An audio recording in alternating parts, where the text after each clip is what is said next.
Afternoon everybody. This is a video response to Exaggerated Elegy's Homophobia Revisited. And Elegy was talking in his video about choice. And how, the main weapon in the arsenal amongst homophobes is that to be gay is a lifestyle choice.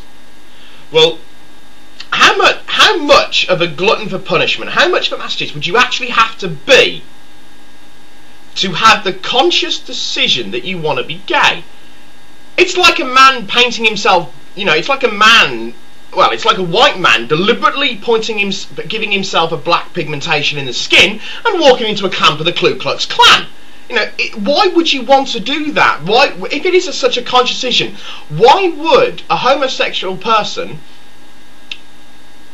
want to put himself through that kind of animosity? Why would a person who suddenly made the lifestyle choice that he wants to be gay want to put him through the prejudice, the ostracization, the verbal violence, the physical violence, the attributes and the stigmata that go with the homosexual lifestyle? Why would somebody make a conscious decision to go through with that? And the other thing as well that Elegy said that I completely agree with, well, if it is a lifestyle choice, what the hell's it got to do with you? If you don't like it, then don't look at it. It's not hard. I mean, it's only really been in the last, 40, 50 years, since the 60s, that homosexuality has, to some degree, become tolerated and accepted and mainstream. After the persecution from Victorian era and beyond. Due to the Victorian era, but then the Victorian era didn't just ostracise gay people, it pretty much demonised and villainised everything to do with sex, except for behind closed doors. But there we go, that's neither here nor there. So it's only in recent times that homosexuality has been, in some circles, accepted, and I'm glad to say that in the majority of circles it's accepted. But if it is a choice, then, as Elegy said, what the hell's it got to do with you? I mean, I've met Exaggerated Elegy, and I think he's an absolutely lovely, lovely bloke, and scarily intelligent. The man has brains dribbling out of his ears. As you can tell from watching his videos, that he's a really intelligent person. So, if homophobia is such a choice, what is a choice? Why would any intellectual person put themselves through that? The other thing that gets me about homophobes is their sheer hypocrisy. They will damn to the devil any form of sexual activity between two men.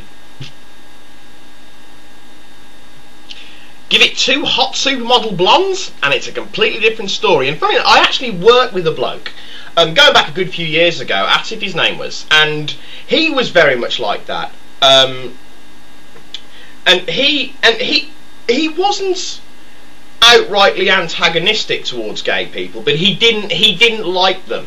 He didn't agree with it. He didn't think it was right. He thought it went against God, or Allah as it was. But there we go. And and to give that to his credit, he was a good bloke. He was a nice guy.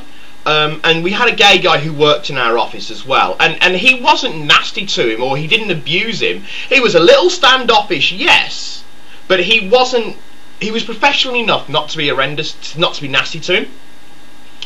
And he had the same opinion, as that he didn't like guys doing it, but two girls in a bit of lesbian porn, that's fine. Yes, great, fantastic. But even he admitted, he admitted he was a hypocrite because of it. But as I said, he was still a nice guy. But then you get and everyone's entitled to opinion. Was it Voltaire who said, "I may not agree with your opinion, but I will defend to the death your right to your opinion." Everyone has the right to have an opinion, however ill-informed and intolerant that opinion may be. But there's a difference between having an opinion and having outright hatred towards somebody for no reason other than the fact that you don't like what they do. I don't like politicians. That doesn't mean I hate them. And you look at some groups. I mean, just take the classic example, and I will admit I'm going by one of the more extreme examples of the Westboro Baptist Church, who are a bunch of sadistic, evil nutters, who take their outright intolerance of not just homophobia, but pretty much everything, and really show really show the dark side of religion. And one of the arguments against both Christianity and Islam is that both are quite intolerant, and in some regards they are, because they refuse to move with the 21st century. But that's not to say that everybody who's a Christian or everyone who's a Muslim is anti-gay. But the one thing I've really found, and it generally rings true amongst people who are intolerant for one reason or another, it rings true amongst homophobes, and it rings true against racists. They tend to be quite stupid. They tend to very much be lacking in brain cells, and then, this isn't true for every single homophobe, and this isn't true for every single racist, but if you look at a lot of the racist behaviour that you get, or if you look at a lot of the homophobic behaviour you can get, they're no piece of prize beef. You get these fat, balding, white skinheads, throwing bricks. On the subject of that, there was an interesting thing concerning the BNP rallies that happened. Well, they weren't. Everyone claimed they were the BNP rallies that happened in Birmingham a couple of weeks ago. It actually wasn't the BNP. It was the Unite Against Fascism Party, who don't seem to realise their own irony. And it was the EDL, the English Defence League, neither of whom were affiliated to the BNP. But there we go. And there was a picture of one of the fights that kicked off, and it was a group of Asian lads kicking a white bloke that was lying on the floor. And do you know what? The only difference I saw in that picture was the skin colour. Racism is racism. Doesn't matter whether you're white, you're black, whatever. And homophobia is homophobia. If you don't like gay men, how can you be accepting of gay women? I suddenly realise I've gone off on a complete tangent. How can you hate someone on something that doesn't affect you? I will admit, if I'm going out on a Saturday night and I want to go out on a choice of clubs, and depending on what I want to do, but if I want to go out and have fun, I will go to two places: Reflex or a gay bar.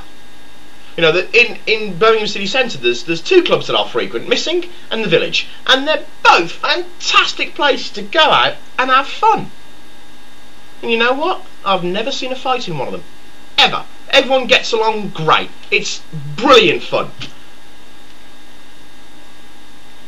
I mean, why do we have to be? As Elegy said, it comes down to the idea that human beings are tribal societies. We're only one step removed, really, from a pack society, and it's true. But that's a different video that I'm not going to go into now. But it might make an interesting video. But anyway, yes. The whole Proposition 8 thing I disagree with entirely.